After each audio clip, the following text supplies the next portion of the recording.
Hello. Hello. Hello, everyone. Happy New Year. Welcome to 2021, and welcome back to The Uncaging with your regular hosts, Satyam Kanal and David Toro. How's it going? Today, we have a special episode, a bite sized episode, where we talk about the very first episode of the new Netflix docuseries, History of Swear Words, hosted by our very own Nicolas Cage. Now, along with our usual spoilers alert, I would like to say that, much like the series itself, this episode deals mainly with swear words. So please be aware that there will be profanity, mostly objectively, and in the context of the show. Today's episode, the first episode, deals with the most commonly used vulgar term, fuck. David, how are things going? I'm doing well. How did you like the episode? I loved it. I really like the episode too. I thought it was super interesting, and it's good to see Nicolas Cage in like modern day, because we've been seeing stuff of his when he was like almost younger than we are now. Yeah. Yeah, and I like the peppering of other comedians into the show. I thought that was really cool. What's your take on it? Yeah, I really liked it too. So, you know how I don't like watching trailers before I watch something? For this one, I actually did, and I enjoyed it because um, coming into it, I didn't know what the format was and whatnot, but as soon as I saw that there was going to be a bunch of comedians and experts kind of talking us through it, I really like those kind of documentaries where you have like a discussion going on between and like a topic being talked about by like different people of different backgrounds because that brings perspective and ultimately greater understanding, I think. So I like the fact that Nick was the host, but then there were these other experts and comedians coming in and kind of hmm talking about it. So I really enjoyed it. I liked seeing Nick Offerman too. Did you? I actually didn't even think that it was Nick Offerman because he looks so thin. Oh yeah, He yeah. didn't like He looks very different. yeah, he doesn't look. I was picturing him as in Parks and Rec, and he Hmm. doesn't look that much like him there. And Yeah, another thing that I learned, Sarah Silverman, yeah, I forgot that she was in School of Rock. yeah, I yeah, had yeah. I don't. Yeah, I didn't realize that at all. It's been a yeah while since I watched School of Rock. But yeah. yeah, that was funny when she talked about it. One thing about the episode was the fornication under consentment of the king. I actually thought that was legit. I I've thought so too, dude. yeah I thought that was the how it started, and when it, busted that myth, I was like, what?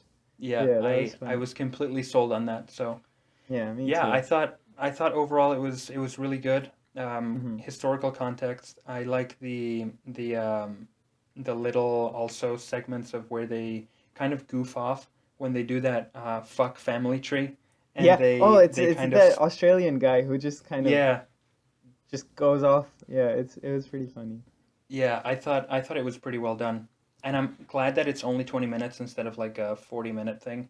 I don't Yeah. think that there's like a huge amount to say Hmm. if it were 40 minutes. And then I like how Nicolas Cage says if we pick one random actor and then they obviously choose him. I thought Yeah, that yeah, was yeah, hilarious too. Yeah, yeah, really funny. yeah.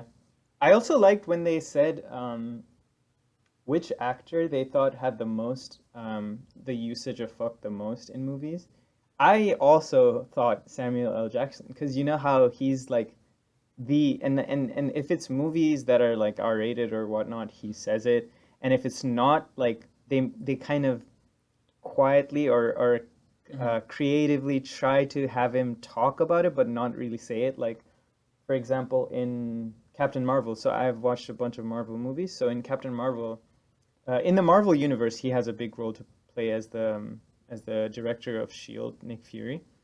Um, but in that movie specifically, he says "mother Flurkin" because there's a cat that's this alien called Flurkin. So he says that, and then um, in the Avengers movie where he like dissolves like after the snap, after Thanos hmm snaps, I think he is like he is dissolving as well, and he says mother, and then he dissolves.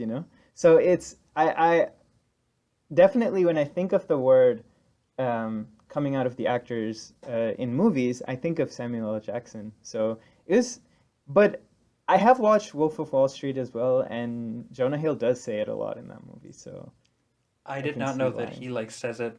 I think they said like 107 times or Yeah, yeah, 117 times something or like that. It something. was crazy.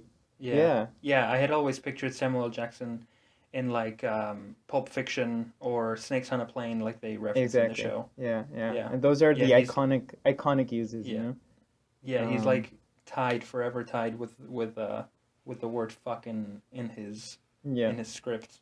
yeah, for sure. Yeah, I thought that was very interesting. Shout out to Jonah Hill's acting and portrayal of his character in Wolf of Wall Street as well. That was Definitely. really fun. Watching him kind of stick to at first with Leo's character and just kind of later, you know, growing in his own rights, and then the whole shebang. It's a really Yeah. fun movie for whoever hasn't seen it yet. Also, I think he says it a bunch. He says "fuck" a bunch in Superbad. If I've only seen that movie two or Ah, three yeah. times a long time ago, and I think he wrote that with either with or without. Is it John Sarah? No, not John. I don't remember his name. Michael Sarah. Michael Sarah, Yeah, not yeah, John. yeah. I Yeah, think they wrote it when they were like teenagers, right, yeah. but he also says it a bunch there. Yeah. Um, but yeah, I mean, just a quick episode to show or not to show but to showcase the history of swear words. Yeah. Um, yeah, we're having a lot of fun watching it. So we're gonna pepper these throughout the our usual episodes during the weekends. Hmm. And like I said before, it's great to see Nick. Any closing thoughts? Any other? I really like the way uh Nick hosts the show. I think he does a fantastic job of like, I think right off the bat he set the tone really well. To show that it's an educational docuseries, but it's also a fun docuseries. Mm-hmm. It's meant for adults, it's for us. But it's also to educate and kind of contextualize the use of swear words, because I like the fact that because it's a taboo subject, um, I like the fact that they're delving deep into it, because like many taboo things, like it's good to talk about these things, understand them, know when to use them, know when not to use them. Um, so for that fact, I really enjoyed both his hosting and also, yeah, just the way they delve into the topic in general. Yeah, definitely, Yeah. And I'm definitely looking agree. forward to the next episodes. I think it's just we go down the line of the typical swear words, I think. I So think the next shit, one is I think shit. shit is Yeah, next. Yeah. yeah. You know, I saw the episode list. Damn is going to be interesting. I don't consider Hmm. that like as big of a swear word as fuck, Yeah. but I guess Yeah. we'll find out. Yeah. For sure. For sure. I guess it has more of a biblical, like, like religious connotation to it, than other things. Other things are just objectively bad, but damned to be damned. That has a more. Yeah, So I guess in that sense, censoring it makes more sense. Although it's less offensive in a more normal life sense, I think. So it's hmm, pretty fascinating. So yeah, that'd be interesting to watch as well. yeah. All right. Well, we hope you enjoyed our first mini episode of the history of swear words. There are 5 more episodes, and we're gonna throw them out in between our usual episodes during the weekends. It's great to see Nicolas Cage in his almost playing himself, even though he does play almost himself in some of his earlier movies. But yeah, looking forward to the next 5.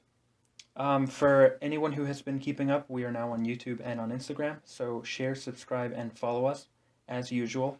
And have a good week. Have a great week, and catch you in next movie, and then in the next episodes of this little mini series as well. Boom. Peace out. Hello. Hello.